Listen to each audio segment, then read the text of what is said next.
Друзья, рад вас приветствовать на своем канале.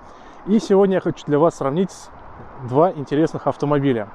FAV T77 без тюн, новинка 2021 года конца, и Geely Coolray, который мы уже все знаем и уже продается с 2020 года. Самое интересное в этих автомобилях то, что эти автомобили презентовали в Китае практически в одно и то же время в 2018 году. Coolray к нам приехал спустя 2 года, FAV приехал спустя 3,5 года. Очень долго он к нам ехал. И самое интересное, получил, как по мне, немного завышенную цену, но при этом мы все ждали эту новинку. Geely Coolray представлен в этом видео в комплектации флагшип. Цены меняются, как всегда, но на момент съемки, а это январь 2022 года, стоимость розничная данного автомобиля 1 780 000. FAV T77 в комплектации Prestige, это максимальная комплектация на данный момент, можно приобрести за 2 52 000 рублей. Как заявляет производитель, FAV T77 полностью оцинкованный, но Geely Coolray частичная оцинковка.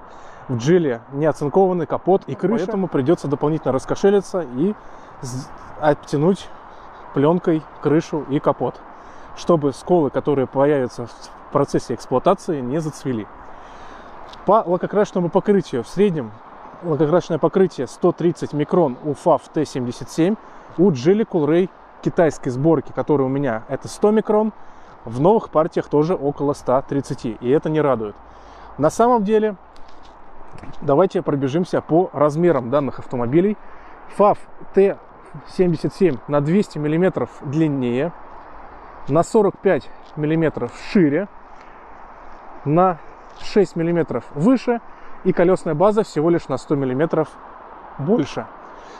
То есть по всем параметрам он немного больше, чем Coolray, а по факту, если сравнивать багажники, всего лишь на 12 сантиметров багажник FAV длиннее. Но при этом для пассажиров действительно больше места. И это точно может не радовать.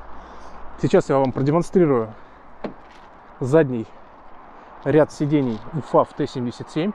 В процессе эксплуатации выявил очень сильный недостаток, связанный то, что нету регулировок подголовника. Это действительно, если ехать на дальняк, шея очень сильно затекает. При этом вы можете сейчас увидеть небольшую такую атмосферную подсветку. Только она одна на выбор, безальтернативно. В Coolray есть 3 варианта. Также нету подлокотника. Всем кажется, что есть, но это фальшь. Также есть вентиляция для задних пассажиров, и подогревов, к сожалению, здесь попы нету. Зато можно еще сказать большой плюс, что в FAV штампованные двери, что не скажешь про Geely Coolray. Грузоподъемность Geely Coolray 300 кг, у FAV 440 кг. Гарантия на Geely Coolray 5 лет и 150 000 км пробега, на FAV 5 лет и 100 000 км пробега. То есть чуть меньше по километражу. По клиренсу на Geely Coolray 190, у FAV 170. Но по факту, я думаю, под защитой, если вы ее установите, на обоих автомобилях будет 160 мм. Сзади на Coolray балка, на FAV T77 уже идет торсионная балка, но даже на 19 диаметре колес FAV управляется чуть мягче, чем Geely Coolray. И это действительно удивительно, потому что, мне кажется, очень хорошо поработали над настройками подвески. Под капотом у FAV 4-цилиндровый двигатель с чугунным блоком цилиндров, турбина Mitsubishi, 7-ступенчатый робот с 2 мокрыми сцеплениями. Двигатель выдает 160 лошадиных сил и 258 ньютона-метров. И, как вы видите, контурный уплотнитель, который сдерживает всю грязь. И автомобиль у нас действительно подкапотное пространство очень даже чистенькое. Аккумулятор на 60 ампер-часов в обоих автомобилях. И вот вы прямо сейчас наглядно можете увидеть компоновку двигателя, как все скомпоновано в FAV T77. Ну, конечно же, здесь у нас 4-цилиндровый двигатель. А в Geely Coolray, конечно же, 3-цилиндровый двигатель. Но, на удивление и на парадокс, наш 3-цилиндровый двигатель дает очень крутую отдачу, динамику автомобиля. И, конечно же, он не такой громкий, как многие 4-цилиндровые двигатели. При этом компоновка у них одинаковая, 3 цилиндра, 150 сил. Но для России этот двигатель задушен, по факту тут 177 лошадиных сил. Также в Geely Coolray 255 крутящего момента, 7-ступенчатый робот с двумя мокрыми сцеплениями. Но это разные роботы. В Geely Coolray робот рассчитан на 330 ньютона-метра. То есть есть еще дополнительный запас прочности. Но, опять же, тут у нас алюминиевый блок, и при этом есть турбина Borg-Warner. И вы можете также увидеть то, что уплотнитель очень маленький в автомобиле. И действительно подкапотное пространство пачкается моментально. Что хочется сказать в плюс в Geely, за то, что у них есть локализованный завод по производству всех автомобилей, своя покраска. Единственное, вот претензия то, что все-таки пора бы уже цинковать свои автомобили, хотя бы капот, ну или хотя бы крышу в более дорогих версиях автомобиля. Я, например, имею в виду Тугелу.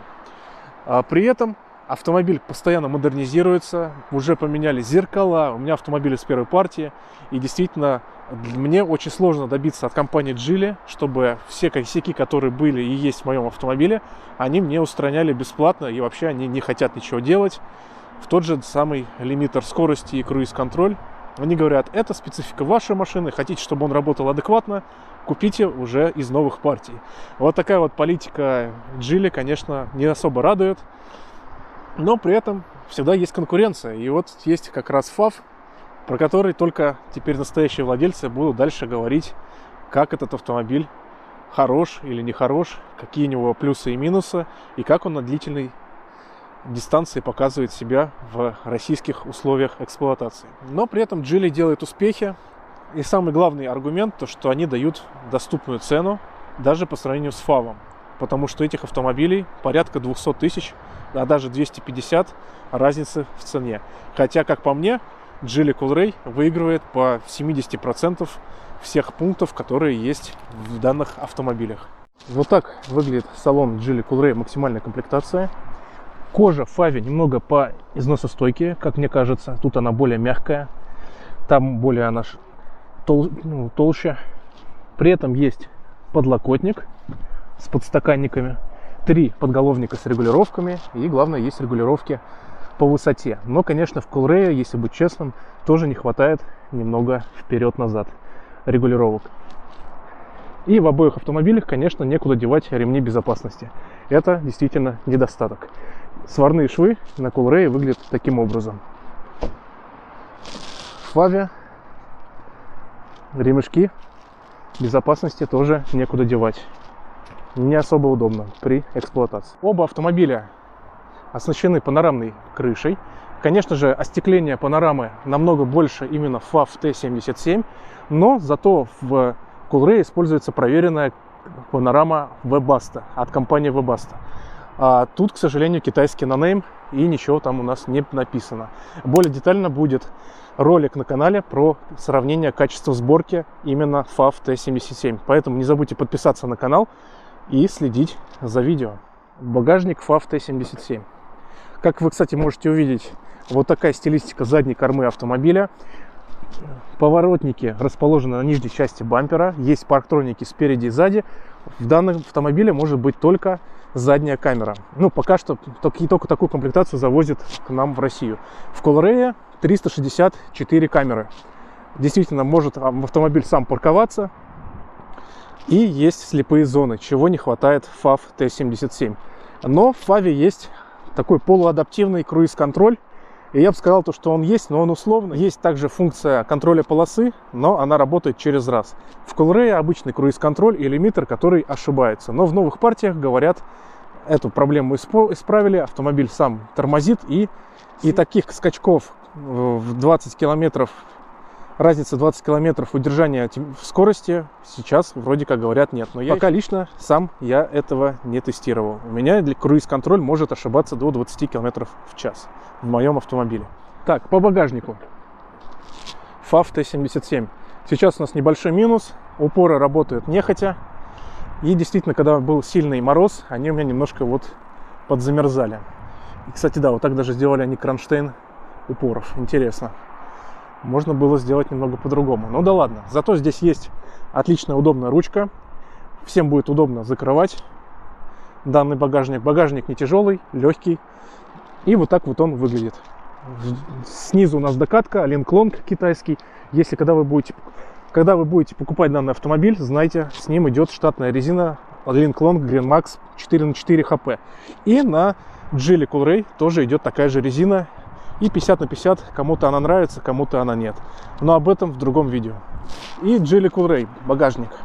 Так как у меня тоже замерзали упоры, я решил все-таки поставить сервопривод багажника. По высоте багажник у FAV открывается чуть выше. Если здесь рассчитано где-то на 1,75 м, то FAV где-то на 1,85 м. При этом вот она разница 12 сантиметров в длину. Совсем, в принципе, не особо видно. Сильно она погоды вам не сделает. Багажник в Coolray, в принципе, нормальный. Многие говорят, что слишком маленький, но при этом большое пространство для задних пассажиров. Так же, как и FAV T77. Для рослых водителей и пассажиров будет очень удобен что Coolray, что FAV.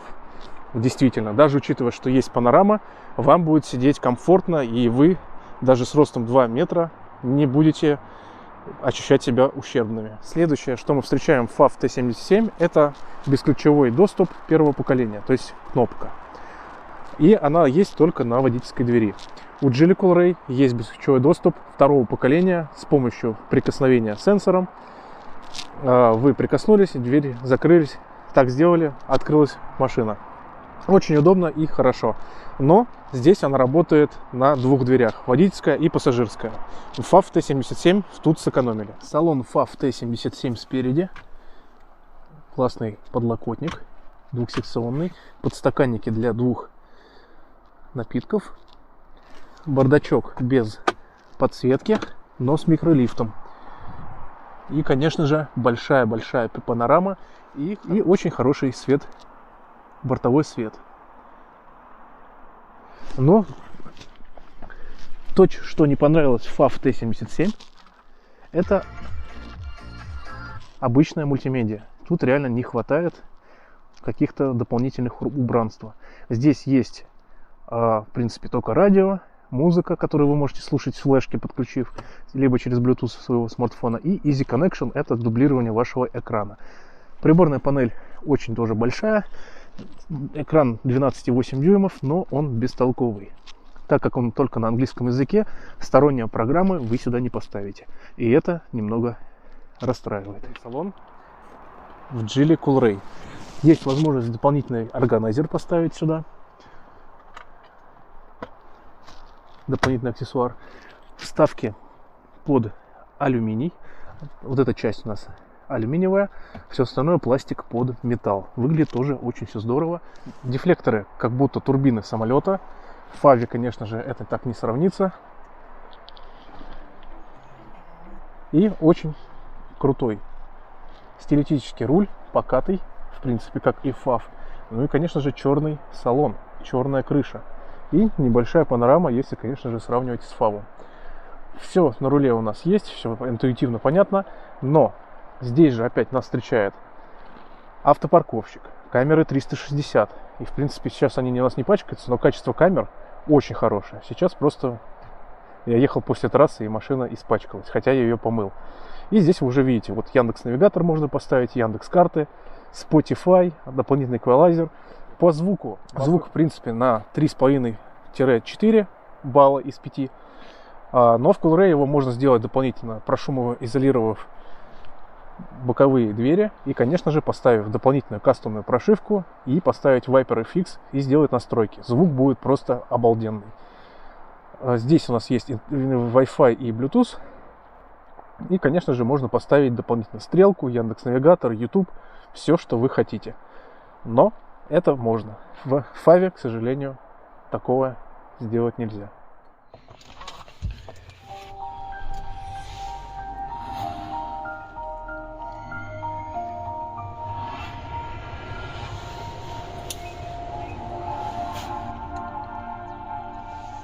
Вот с такой крутой анимацией включается автомобиль FAV T77. Вот так выглядит ключ от автомобиля. И самый главный плюс у Geely Coolray есть автозапуск. Хоть он номинальный, 15 метров, но хотя бы с 7-го этажа можно запустить свой автомобиль. Здесь, к сожалению, нет такой возможности. Двери Фава очень легкие, и действительно лучше вам сделать дополнительную шумоизоляцию, чтобы в автомобиле были двери потяжелее. И, по шумоизоляции плюс-минус они одинаковые, в принципе. Это средний класс бюджетных кроссоверов. Также хочу обратить внимание, есть дополнительные отражатели на всех дверях в FAV T77. В Geely Coolray такого нету, и я сделал просто дополнительные наклейки, чтобы просто нас было видно при выходе из машины. Ну и, конечно же, вот у меня есть претензия. Не с первого раза закрывается дверь. Это опять придирки к китайскому автопрому. Сейчас она закрылась, все прекрасно. По зазору задних дверей в Coolray и FAV одинаково. То есть здесь у вас всегда будет грязь, и дополнительно мне пришлось здесь сделать дополнительную, наклеить бронепленку, чтобы металл не тер об тот пескоструй, который собирается. Также могу сказать по поводу переднего привода. Да, автомобили переднеприводные, и действительно имитации пробуксовочных систем работают очень неплохо, хорошо, и из снежной каши зимой никаких проблем нету выбраться на Coolray и, конечно же, на FAV. Имитации работают превосходно. Оказывается, в салоне FAV в обоих автомобилях эко-кожа, салон из эко-кожи, но сам руль FAV T77 сделан из натуральной кожи Nappa. Здесь китайцы решили не экономить. А вот так выглядит как раз тот самый писюндер управления адаптивным круиз-контролем. Но работает он не идеально, об этом в другом ролике. И хотел показать вам заднюю камеру в автомобиле.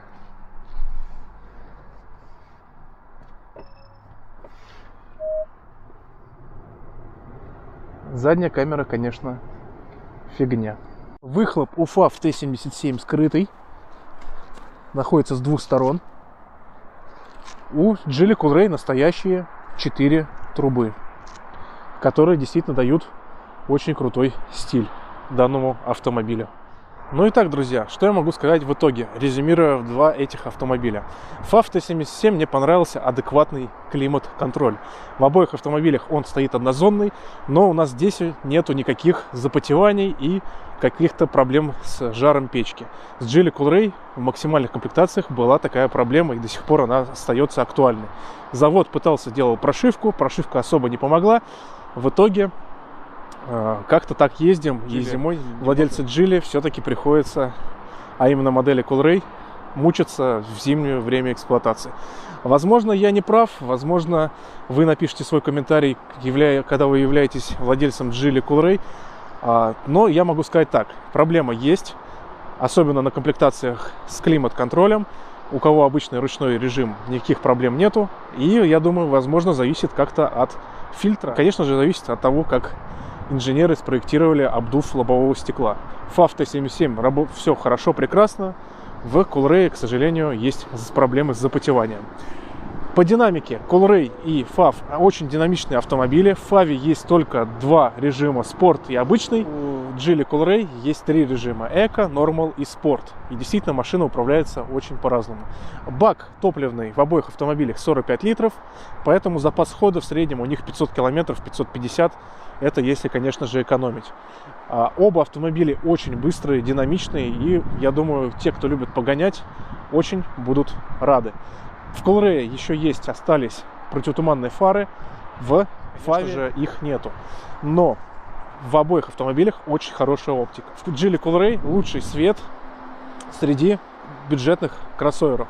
В FAV, в принципе, он неплох, но противотумана, конечно, не хватает.